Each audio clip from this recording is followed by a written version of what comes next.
Il y a une phrase que j'ai dite et entendue des centaines de fois. Ce n'est pas encore le bon moment. Pas encore le bon moment pour changer de job. Pas encore le bon moment pour lancer ce projet. Pas encore le bon moment pour avoir cette conversation. Pas encore le bon moment pour être vraiment moi-même. Et pendant des années, j'ai attendu. Pas parce que les conditions n'étaient pas réunies, mais parce que j'avais peur. Pas de la même peur que celle qu'on avoue facilement. D'une peur beaucoup plus profonde, beaucoup plus silencieuse, celle dont on ne parle presque jamais. Et c'est de ça qu'on va parler aujourd'hui. Tu sais ce que tu veux faire, ou du moins, tu sens dans quelle direction tu veux aller, mais tu n'as pas encore commencé. Ou tu as commencé à moitié, prudemment, en gardant un pied de chaque côté. Et tu as une liste de bonnes raisons. Pas le bon moment, pas assez d'argent, pas assez d'expérience, pas assez de temps, pas assez de certitude. Ces raisons sont réelles, je ne vais pas te dire qu'elles sont inventées, mais je vais te dire quelque chose d'inconfortable. Ces raisons ne sont pas la vraie raison. Elles sont ce que tu te dis à toi-même pour ne pas avoir à regarder en face ce qui se passe vraiment. Et ce qui se passe vraiment, c'est ce dont on parle aujourd'hui. Pendant longtemps, j'ai attendu pour une raison que je n'aurais jamais avouée à voix haute. J'attendais d'être acceptée. J'avais une vision, des positions, une façon de voir le monde qui était et qui est toujours assez radicale, peu conventionnelle, pas faite pour plaire à tout le monde. Et au lieu d'assumer ça pleinement, je l'adoucissais. Je nuançais mes positions pour ne pas froisser. Je gardais mes convictions les plus tranchées pour moi. Je jouais une version légèrement édulcorée de qui j'étais, pour être aimée, pour être acceptée, pour ne pas me retrouver seule avec mes idées. Et j'ai fait pareil dans certaines relations. J'ai accepté des relations qui ne me correspondaient pas, par peur de la solitude, par peur de ce que je choisissais vraiment en accord avec mes standards, par peur que si je choisissais vraiment en accord avec mes standards, il ne resterait plus grand monde. Et pendant tout ce temps, pendant que j'attendais d'être prête à être pleinement moi-même, je payais un prix. Pas visible, pas dramatique, mais un prix quand même. Un prix en énergie, en authenticité, en cohérence intérieure. Jusqu'au jour où j'ai compris quelque chose. Ma vision est unique et radicale, et par conséquent, elle m'isole de la masse. Et c'est ok, c'est pas un problème à résoudre. C'est le prix de la clarté. Et ce prix-là, comparé au prix de me trahir moi-même pour être aimée, n'est pas un prix du tout. Alors dans cette vidéo, j'aimerais te parler de 5 mécanismes psychologiques et scientifiques qui expliquent cela. La première idée, le premier mécanisme, c'est la théorie de la gestion de la terreur, qui est la peur la plus profonde de toutes. Je vais commencer par quelque chose que peu de gens osent nommer. La raison la plus profonde pour laquelle les gens attendent. En psychologie, il y a une théorie qui est fascinante, mais profondément dérangeante. La Terror Management Theory, qui a été développée par Jeff Greenberg, Sheldon Salomon et Tom Pyszczynski, désolé si j'écorche le nom, dans les années 80, à partir des travaux d'Ernest Becker. L'idée centrale est celle-ci. La plupart de nos comportements humains, nos ambitions, nos croyances, nos appartenances sociales, notre besoin de reconnaissance sont en partie motivés par une peur fondamentale, la peur de la mort.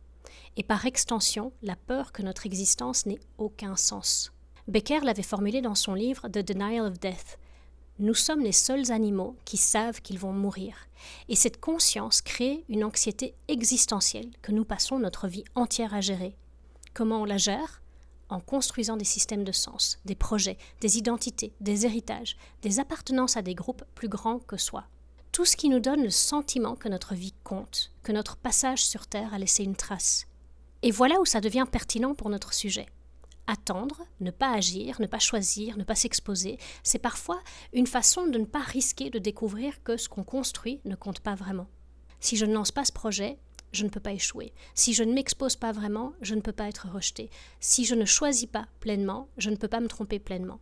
L'attente est une protection contre la confrontation avec le sens ou l'absence de sens de ce qu'on fait.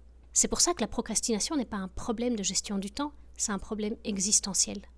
Le deuxième mécanisme psychologique, c'est l'aversion à la perte. Pourquoi perdre fait 2 fois plus mal que gagner ? C'est un mécanisme qui est plus connu mais qui est souvent mal compris. L'aversion à la perte, qui a été théorisée par Daniel Kahneman et Amos Tversky dans leur théorie des perspectives.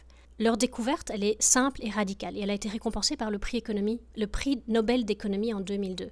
La douleur de perdre quelque chose est environ 2 fois plus intense que le plaisir d'obtenir quelque chose d'équivalent. Perdre 100 € fait 2 fois plus mal que gagner 100 € fait du bien.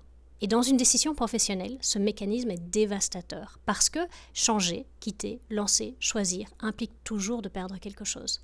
La sécurité, le statut, la certitude, la reconnaissance actuelle. Et gagner quelque chose, même quelque chose de potentiellement bien meilleur, ne compense pas neurologiquement cette perte anticipée. Alors le cerveau dit « attends ». Pas parce que l'analyse rationnelle dit d'attendre, mais parce que l'architecture émotionnelle du cerveau surpondère systématiquement ce qu'on risque de perdre par rapport à ce qu'on pourrait gagner. Comprendre ce mécanisme ne le fait pas disparaître, mais il te donne quelque chose d'essentiel. La capacité de voir tes hésitations pour ce qu'elles sont vraiment, un biais cognitif, plutôt que de les interpréter comme des signaux que tu n'es pas prêt. La troisième idée, troisième mécanisme, le besoin d'appartenance. Pourquoi est-ce qu'on se trahit pour être aimé? Et ça, c'est le mécanisme qui m'a coûté le plus. En psychologie, le besoin d'appartenance est l'un des besoins fondamentaux de l'être humain. Abraham Maslow l'avait placé au troisième niveau dans sa hiérarchie des besoins, après la survie et la sécurité, avant l'estime de soi et la réalisation. Mais des recherches plus récentes, notamment celles de Roy, Baumeister et Mark Leary, suggèrent que le besoin d'appartenance est encore plus fondamental que Maslow ne le pensait. Il est profondément ancré dans notre biologie évolutive. Pendant des millénaires, être exclu du groupe signifiait mourir. Le rejet social activait les mêmes circuits neurologiques que la douleur physique. Et ce câblage, même si nos conditions de vie ont radicalement changé, est toujours là. Ce qui veut dire que quand tu vas adoucir tes positions pour plaire, quand tu retiens ta vision pour ne pas froisser, quand tu acceptes des relations en dessous de tes standards pour ne pas être seul, tu n'es pas faible, tu réponds à un besoin biologique fondamental. Mais voilà le paradoxe. En te trahissant pour être accepté, tu attires des gens qui acceptent la version édulcorée de toi, pas toi. Et cette acceptation-là, aussi réelle qu'elle paraisse, ne remplit pas vraiment le besoin d'appartenance. Parce que ce n'est pas toi qui es accepté, c'est le personnage que tu joues. La vraie appartenance, celle qui remplit vraiment, ne vient que quand tu es pleinement toi-même et que des gens qui te choisissent pour ça. Pas malgré qui tu es, parce que qui tu es. La quatrième idée, le quatrième mécanisme, c'est le coût de l'attente et ce que l'économie comportementale nous en dit. On parle souvent du coût du risque, mais personne ne parle du coût de l'attente. En économie, on appelle ça le coût d'opportunité. Le coût de ce à quoi tu renonces en choisissant une option plutôt qu'une autre. Quand tu attends, tu ne perds pas juste du temps. Tu perds ce que tu aurais pu construire pendant ce temps.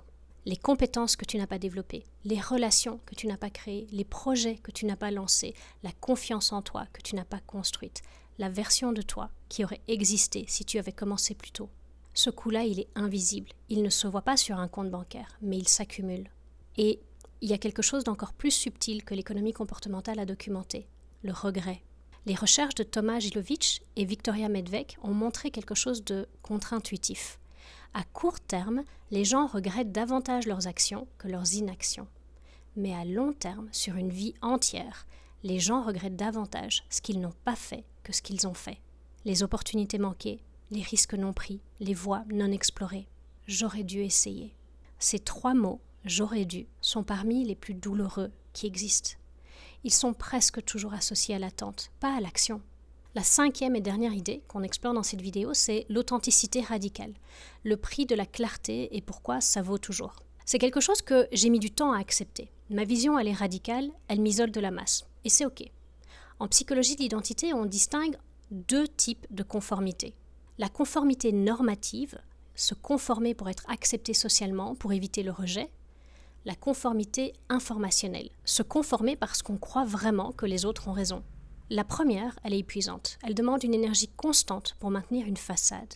La deuxième est alignée. Elle ne coûte rien parce qu'elle vient de l'intérieur. Quand tu te trahis pour être accepté, tu pratiques la conformité normative. Tu te construis une identité de façade qui protège ton besoin d'appartenance, mais qui t'éloigne de ton identité réelle. Et cette distance entre qui tu es et qui tu montres génère ce que les psychologues appellent une dissonance identitaire, un malaise profond, une impression d'inauthenticité, un sentiment de vivre une vie qui ne te ressemble pas vraiment. Et la solution n'est pas de se forcer à être différent, c'est d'accepter que l'authenticité radicale a un prix, l'isolement de la masse, et que ce prix est infiniment moins élevé que le prix de la trahison de soi. Parce que tu peux vivre sans être aimé de tout le monde, tu ne peux pas vivre pleinement en étant étranger à toi-même. Maintenant que tu comprends les 5 mécanismes, voilà ce que arrêter d'attendre demande concrètement. Pas une liste de type motivationnel, 4 choses réelles. La première, nommer la vraie peur. Pas la raison de surface, la vraie, celle qui est en dessous. Pas ce n'est pas le bon moment, mais J'ai peur que si j'essaye et que j'échoue, ça confirme que je ne vaux pas grand-chose. Nommer la vraie peur ne va pas la faire disparaître, mais elle lui retire son pouvoir de se déguiser en raison raisonnable. Deuxième, calculer le vrai coût. Pas le coût de l'action, le coût de l'attente. Qu'est-ce que tu perds concrètement chaque mois que tu continues à attendre? En énergie, en opportunité, en version de toi-même que tu ne construis pas. La troisième, accepter l'isolement relatif comme le prix de la clarté. Être pleinement soi, avec une vision radicale, des standards élevés, des positions tranchées, va isoler de certains, inévitablement, et attirer d'autres, plus rares mais plus vrais. Choisir l'appartenance de masse au prix de soi-même ou l'appartenance rare au prix de l'isolement relatif. Ce n'est pas un choix difficile, mais c'est un choix conscient. La quatrième, commencer maintenant, imparfaitement, pas quand tu seras prêt, maintenant, parce que le bon moment n'est pas un point fixe dans le futur. C'est ce moment, maintenant, où tu décides que l'attente coûte plus cher que l'action. Il y a une image qui me reste de ces années d'attente, celle de quelqu'un qui reste au bord de l'eau, qui regarde la mer, qui sait nager, qui veut nager, mais qui n'entre pas. Parce que l'eau pourrait être froide, parce que les vagues pourraient être fortes, parce que ce n'est peut-être pas le bon moment. Et pendant qu'elle attend, la mer est là, indifférente, belle, réelle. Elle n'attend pas que tu sois prêt, elle est juste là. Ce que j'ai compris après des années à adoucir ma vision, à accepter des relations en dessous de mes standards, à attendre d'être prête à être pleinement moi-même, c'est que la mer ne changera pas. C'est moi qui devais décider d'entrer. Pas parce que j'avais plus peur, parce que j'avais compris que la peur de l'eau froide était infiniment moins réelle que le regret de ne jamais avoir nagé. Ce que tu attends, cette version de toi, cette vie, ce projet, il n'attend pas que les conditions soient parfaites. Il attend que tu décides d'entrer. Alors comme d'habitude, du concret avant de fermer cette vidéo. 3 choses. La première, identifie une chose que tu attends de faire depuis plus de 6 mois. Une seule, et la plus importante. Et écris honnêtement la vraie raison pour laquelle tu attends. Pas la raison de surface, la vraie. La deuxième, calcule le coût de l'attente. Si tu continues à attendre encore 6 mois, qu'est-ce que tu perds concrètement? En temps, en énergie, en opportunité, en version de toi-même que tu ne construis pas. Écris-le noir sur blanc. La troisième, identifie la plus petite action possible que tu pourrais faire aujourd'hui. Pas demain, aujourd'hui, dans la direction que tu attends de prendre. Pas le grand geste, l'action minimale. Et fais-la avant de dormir ce soir. Et si tu veux un cadre pour transformer cette décision en mouvement concret, jour après jour, sans te perdre en chemin, j'ai créé quelque chose pour toi. Un parcours gratuit de 30 jours pour reprendre la direction de ta vie professionnelle.